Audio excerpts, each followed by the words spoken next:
While the IDF has been conducting hundreds of airstrikes in the Gaza Strip in recent days, Hamas is currently recruiting 30,000 new terrorists from the civilians in Gaza. Here is the major reason why Israel needs to change its approach to the war in Gaza in order to defeat Hamas. All this and more, I'm Josiah, and this is the Israel Guys. Israel's defense forces are intensifying their operations against Hamas, targeting approximately 150 terror sites just on Saturday. The military's goals with these strikes is to dismantle Hamas's infrastructure both above and below the ground and to disrupt Hamas's operational capabilities. Now, despite this, the Hamas terrorist organization in Gaza is far from finished. They're far from being destroyed. According to a Palestinian report yesterday, Hamas has just initiated a huge recruitment drive to enlist approximately 30,000 new fighters into its Izzadin al-Qassam brigades inside the Gaza Strip. Many of these recruits have previously undergone secret training in training camps in Gaza organized by Hamas. Now, and while these individuals actually lack specialized military skills, they have received training in guerrilla warfare tactics, including the use of anti-tank missiles and the planting of IEDs, or improvised explosive devices. Also, many of these new recruits are actually minors. This is not the first time that Hamas has bolstered its ranks during the war with Israel. Just in January, reports indicated that Hamas had recruited 15,000 fighters, and in the subsequent months afterwards, Hamas recruited 20 to 25,000 more terrorists into their ranks. Hamas lost no time in taking advantage of the ceasefire with Israel, using that time to recruit and rebuild. This recent recruitment by Hamas, this recent surge in recruitment, appears to be a response to a substantial losses in personnel and weaponry that Hamas has suffered in the past several months at the hands of the IDF. Now, sources indicate that Hamas is facing shortages of critical arms like drones and long-range missiles, forcing them to actually repurpose old missiles to create new explosives. That being said, Hamas is also holding at least 20,000 fighters, or we should really call them terrorists, in readiness for action should Israel launch a full-scale offensive to wipe out Hamas. These fighters are currently holed up deep inside of Gaza, embedded with the displaced Gazan civilians.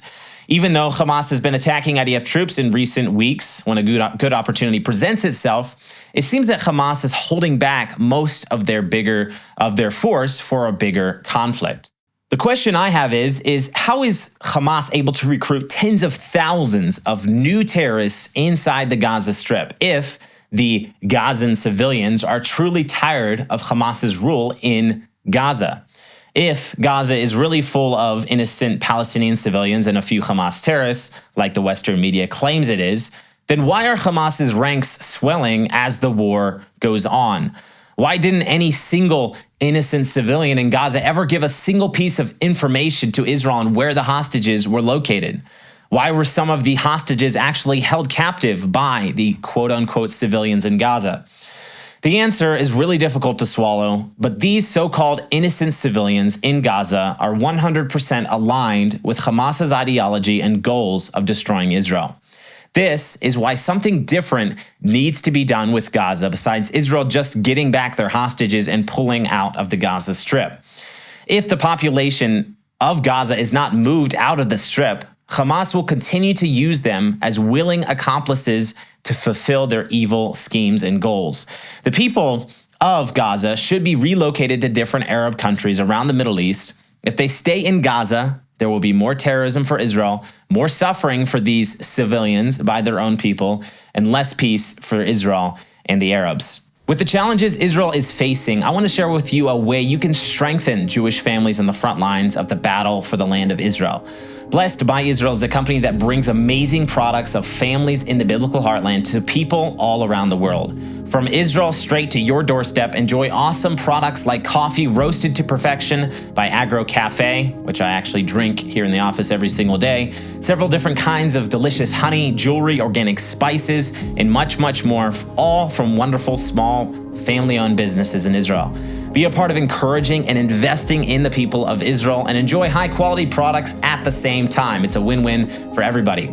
Head over to blessedbyisrael.com to purchase beautiful boutique products today and make your impact. Use the code INVEST for $5 off your first order at blessedbyisrael.com. That's blessedbyisrael.com. You can find it in the link in the description below. This whole idea of creating a completely different situation in the Gaza Strip is actually what Trump was wanting to do with his whole plan of the U.S. taking over Gaza. The reality on the ground in Gaza has to completely change. Hamas has to be completely destroyed. Israeli Finance Minister Bezalel Smotrich made a statement this morning on Galei Yisrael radio, reiterating this same idea. He said, quote, "Let's make a decision to finish with Gaza once and for all. Let's create faith with the nation and prove that we are achieving the goal and destroying Hamas. We need to say the truth. Bringing the hostages home is not the most important goal. It's obviously a very, very important goal, but whoever wants to destroy Hamas and neutralize the possibility for another October 7th needs to understand that there cannot be a situation in Gaza where Hamas remains present in existence. We have no more excuses. There's no more Biden. There's no more Blinken. There's no more Gallant. There's no more Chief of Staff Herzi Halevi, who with his own body prevented the cessation of humanitarian aid. There are no excuses. And I say to the Prime Minister, we have no time for this. The alternative to surrender is taking over land in Gaza and destroy Hamas. Now, what Minister Bezalel Smotrich is saying is actually the best option for the Gaza Strip. For Israel to wipe out Hamas and take back all of the Gaza Strip. Then all the displaced Israelis who were forced out in the 2005 disengagement from Gaza can go back to their homes, and Gaza will once again flourish like it did before it was made into a de facto Palestinian state. The problem with focusing solely on bringing the hostages home instead of wiping out Hamas is that while hugely important, it creates a goal of getting the hostages back no matter what, and even at the cost of releasing thousands of terrorists and setting the stage for another October 7th against Israel. The truth is, if the Israeli government had enough support and backing, they would take over the Gaza Strip and completely destroy Hamas. We should be the ones, as the international community, to support Israel to do what they need to do to make sure that October 7th never happens again. For everyone around the world who said never again in reference to never allowing the Holocaust to happen again on our watch, we have a duty to support Israel and Israel's government to do the right thing, even if that is the unpopular thing in Gaza, and secure the safety and peace and security of the state of Israel. Before we close out today's show, I wanted to share with you this inspiring story. Elia Cohen, a former hostage in Gaza, returned yesterday to the roadside bomb shelter where he was abducted during the October 7th massacre. He put on tefillin and he prayed in the very spot where he was brutally kidnapped. He posted this on social media. He said, "From the exact spot where I was kidnapped, I returned and said the same verse I said before the abduction. Shema Yisrael, Adonai Eloheinu, Adonai Echad. Hear, O Israel, the Lord our God, the Lord is one." After all Elia Cohen had been through, being in captivity in Gaza, he came back to the place where he was kidnapped, thanking the God of Israel for his deliverance. What an amazing display of faith and courage. Thanks for watching. Don't forget to check out Blessed by Israel and support small family businesses in Israel. The link is down in the description below. Make sure and check out their coffee, highly recommended. Subscribing at the conversation going down in the comments below. Thanks for supporting us. If you'd like to do more to support our work here at the Israel Guys, head over to theisraelguys.com/donate. And as always, stop listening to the lies and propaganda and connect with the truth of what is happening here in Israel. We'll be back soon here at the Israel Guys. I'm Yisrael Chai.